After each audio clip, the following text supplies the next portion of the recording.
Whether you're married or single, date night is an opportunity to make a deeper, more significant connection. And there are a variety of things that either are going to help you to feel more connected and revitalize your relationship and keep it going on track. And there are things that are just going to make it fall flat. And so in this segment of date night, from DRAB to FAB, I want to lay a foundation for what really creates a meaningful connection and what's going to make dating a more memorable experience, whether you're married or single. So my name is Elisa Goodwin Snell. I spent 17 years as a marriage and family therapist. I am married and have two great kids, and I've spent the last 10 years doing dating coaching. I have books, audios, videos. I do public speaking, all of that. So there's my background.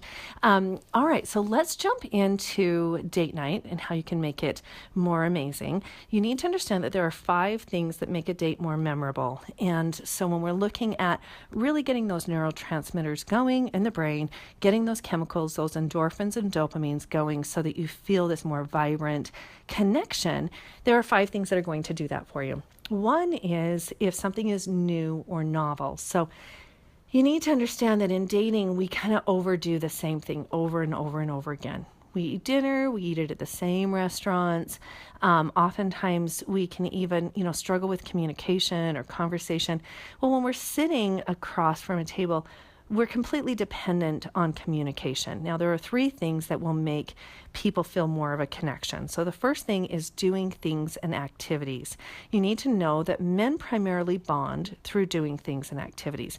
This is where they talk about and or do things. So they'll talk about sports, or they'll talk about fishing or hunting, or they'll talk about their favorite teams or activities or things like that, or they'll be doing these things with a friend. So you'll have a guy who may go and play racquetball with a friend for 15 years, and he doesn't even know that friend's marriage is struggling, or he doesn't know that friend's child is sick, or that they're struggling, financially. He may not know very much about the current situation of the friend, but they get together every single week and they play racquetball.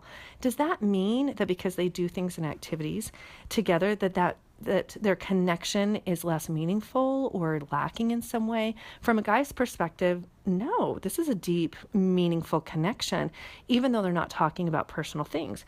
Well, the second way that people can bond and connect is through talking about people and problems. Women tend to do this form of bonding much more frequently. We get together, we talk about people and problems, we talk about the things we're stressed about, the people that have hurt our feelings, our relationships, and we actually find that to be a very relaxing, helpful activity, and we'll do it for 45 minutes and 2 hours, and we walk away feeling so rejuvenated and understood and supported. And from a guy's perspective, that just feels heavy and like a burden.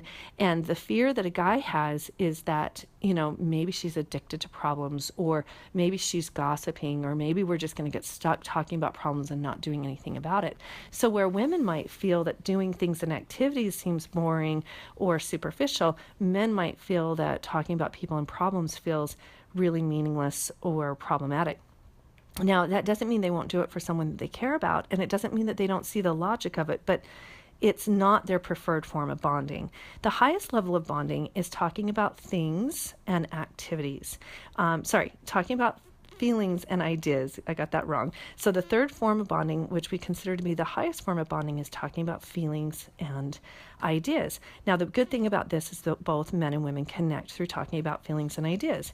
And men do want to talk about feelings and ideas when they feel like their partner is curious and respectful. So this really can be a beautiful way to bond. Now, for men, they need about 60% of their time in a relationship to be comfortable and to be relaxing and something that we're doing things and activities. So when I'm in a male-female relationship, if we're spending 60 or 80% of our time talking about people and problems, he is in distress in the relationship. But for her, if they're spending 60 or 80% of the time, or especially 80% of the time, not talking about feelings and problems and people and ideas, if we're spending, so much time just doing things and activities, we're going to feel like we're kind of dying in the relationship. It doesn't feel meaningful. So the right combination of this is about 60% doing things and activities and 40% talking about people and problems and feelings and ideas. And if we are balancing those things in, we'll both feel fulfilled and satisfied. So let's bring this back to the idea of what's overdone in dating, and that is sitting in a restaurant looking at each other across the table. So what is conversation usually going to result to? For a lot of women, we're going to go back to what we feel bonded about. So we're going to talk about people and problems. And a guy, is he really thriving in this situation? So let's shake this up a little bit. So there's 5 different ways that we can do dating that's going to make it memorable. One is if something is new or novel. So if we're going to the same restaurants, we're doing the same thing every week, it's not new and novel. This needs to be something you've never done before. This needs to be something that is, kind of thinking outside of the box, or, something that's just unique or different. So I have a list below, and what I'm going to do over the next few weeks is I'm going to release every single week a new list of things that you can do that are going to fit in a variety of ways for the things that I'm talking about here on this audio. So maybe you decide to take her paddleboarding on Utah Lake, right? So you do that. She's never done that before. Now the date is more memorable. Maybe it's going to be going to the mystery escape room in Salt Lake. Now, it's going to be a more memorable date because she's never done that before. There are a variety of ways we can do this on a budget. So I've got a list of great ideas below. Now, the second thing that you can do to make a date more memorable is you can do something that is highly stimulating. Now, this is where we're getting our heart rate going. So this might be something exercise related. It could be hiking. It could be, I don't know if fishing really gets your endorphins and dopamines going in an exercise generated way, but there's probably some endorphins and dopamines going. But it's anything that would be kind of more physical activity. So it could be hiking or rock climbing, or maybe doing a ropes course. It could be bicycling. It could be a variety of things. So something that is highly stimulating, playing racquetball, tennis, those kinds of things. A third thing that can make a date more memorable is if we are doing something that is frightening or intimidating. So if I'm not normally somebody who has played racquetball, so if you take me to go learn how to play racquetball, not only are we getting something that's more physical, but now we're also getting something that's a little frightening or intimidating. And if you're really kind with me and gentle and you make it fun and it's playful, that can be a really memorable date. Other things could include, for instance, there are some haunted houses that on Friday the 13th throughout the year, they will continue to have, they'll open the haunted house again. We have a place here in Utah that does that, and it's called Nightmare on 13th. So, hey, how fun would that be in January or in June to go on a Friday the 13th to a haunted house again, right? Thinking outside of the box. Another thing might be sometimes they have haunted tours. It could be, again, doing something that's intimidating because you've never done it before. So that's frightening or intimidating, something that just kind of gets the adrenaline going. The next thing that you can do to make a date more memorable is one-on-one. This is what's overdone a lot. Now, it is important that we do one-on-one things because bonding really happens that way. But when the only way we're really creating a bond is through one-on-one dinners where we're staring across a table with each other, is this really good for both the male and female psychology? Are we really bringing new life to our relationship? And one of the challenges too is that passiveness will create passionlessness. So the more passive I am, the more passionless I'm going to feel. Action is really necessary in order to feel a deeper connection. And so think about how often you're putting time and energy into your date nights, whether it's he's planning the date and she's just passively coming along and not participating.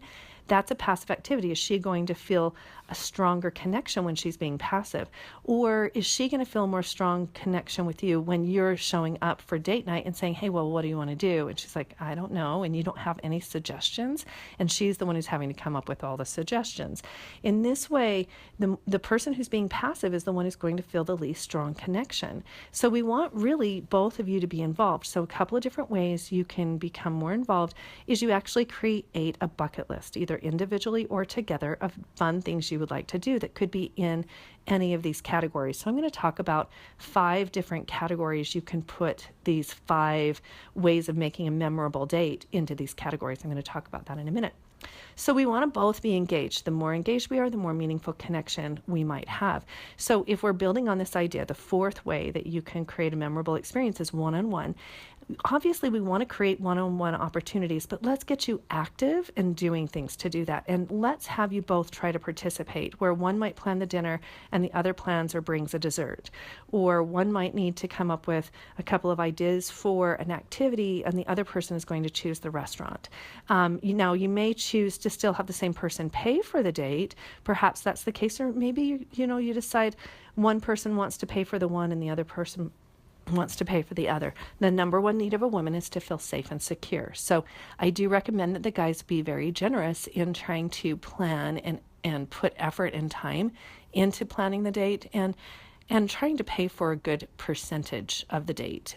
So unless she makes the same amount of money as you, but even then men love through sacrifice and a woman needs to feel safe and secure. So I recommend that a man be very generous in trying to make her feel like he's taking care of her on their date night. Maybe the rest of the week she helps out with different things, but on the date night he's taking care of her financially.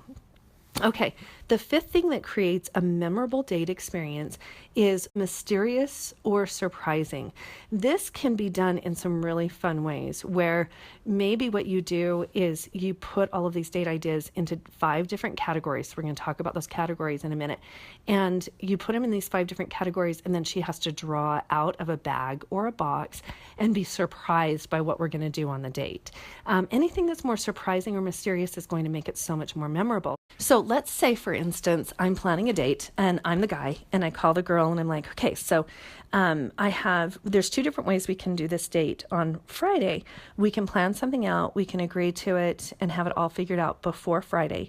Or we could do something kind of fun and a little intimidating, a little mysterious, by you telling me what kind of date you want, and here's 5 different categories of dates we can do. You tell me which kind, and I will plan the date and surprise you with the date. Or I will come on that day with 3 date options, and I'll have you draw out of a bag, and whatever comes out of the bag will do. So at this point, is she going to be more intrigued? Does she feel like you're putting more time and effort in? Does she feel more special? Is she already having an experience that seems more new and novel simply because you're giving her the option for a surprise kind of experience or date? A lot of women are willing to do those spontaneous, unique things. Some women don't like the anxiety of the unknown, and that will happen with some. But a lot of them will think it's really cool that you're putting that kind of effort in. And now, instead of me being so worried and focused on whether or not I feel something for you, because this is a first date and it feels like a lot of pressure, and are you more into me than I'm into you? And, what are you expecting and what are you thinking? And am I feeling it? Blah, blah, blah. All of these things that I might be overanalyzing, now I'm focused, instead of on overanalyzing, I'm focused on the fun date we might do or the unique thing we might do. And there's less pressure and I can just focus on having fun. So let's say it's the time of the date. Here's the 5 categories that you can give: indoor active, outdoor active, indoor passive, indoor not active, right? Non-athletic. So indoor non-athletic, outdoor non-athletic, and then entertainment. For each week, I'm going to be posting different examples of what these could be. And so what you're going to do is you'll see that, for instance, outdoor athletic, a couple of things we could do: a hike, we could do a bike ride along the river walk. We could rent bikes in the city, especially if she doesn't have a bike or I don't. We could rent bikes in the city. We could fly a kite. We could play flag football. That's sometimes harder to do with just one person. But there's a variety of different things that we could do that would be outdoor athletic. The next thing, so with indoor athletic, we could do a ropes course. That's an indoor ropes course. We could do, in Utah, there's what's called an iFly, which is an indoor wind tunnel where you can have a simulated skydiving experience. There's also a place called Flow Rider where you can kind of have an indoor surfing experience. So those kinds of things. We could go to the gym. We could play racquetball. So that would be indoor athletic.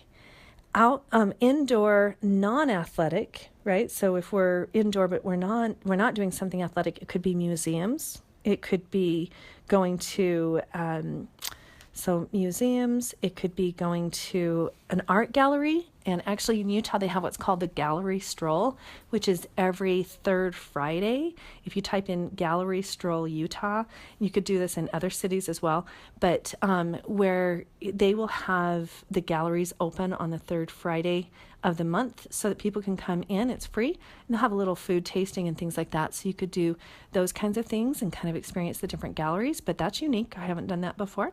You could do food lessons. You could take a food class, a cooking class.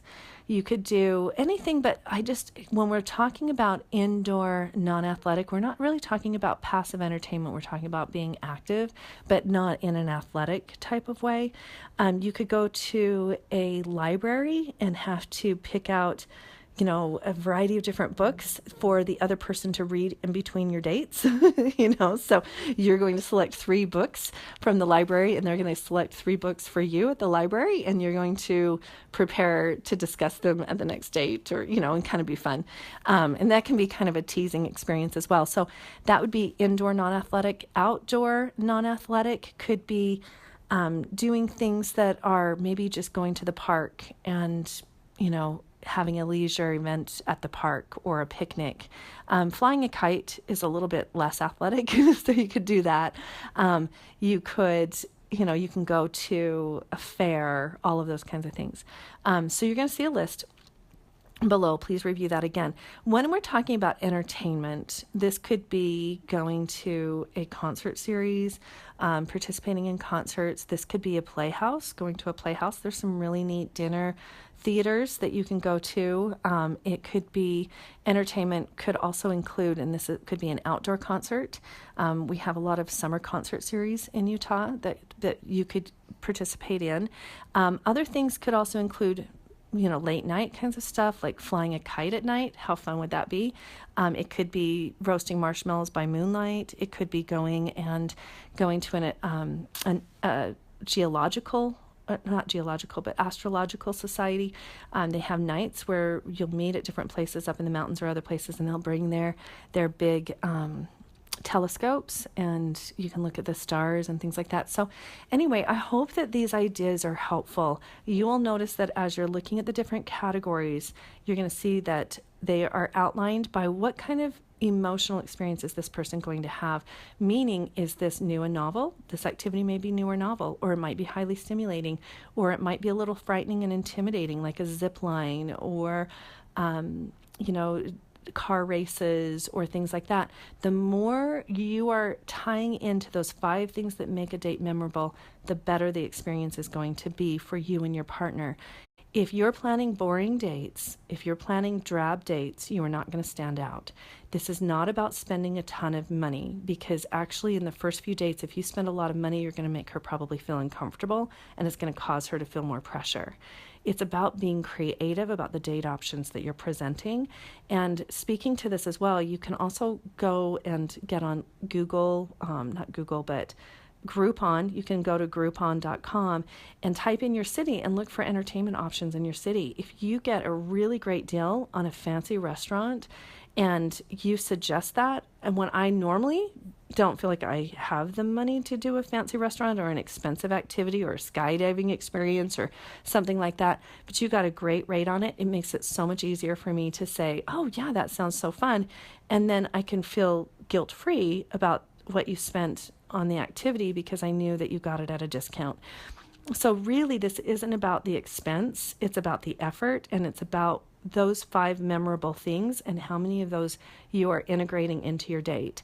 I hope that this is helpful. Whether you're married or single, women want to be pursued. We want to feel wanted, and we will participate in the dating process. Please don't hesitate to ask us to participate. We will appreciate the date more, and we will be more invested in the date if we are participating, whether it is that we are coming up with 3 options for dessert and we have to plan that part, or that we need to add things to our bucket list. So it's a really good idea to create a bucket list of fun things you want to do over the next 4 months, and maybe say, I want you to add a few things to the bucket list. Or, for instance, going back to the idea of having that little bag. So maybe you said, what are the 5 categories of dates that you would want? Do you want indoor active, outdoor active, indoor passive, outdoor passive, or do you want entertainment?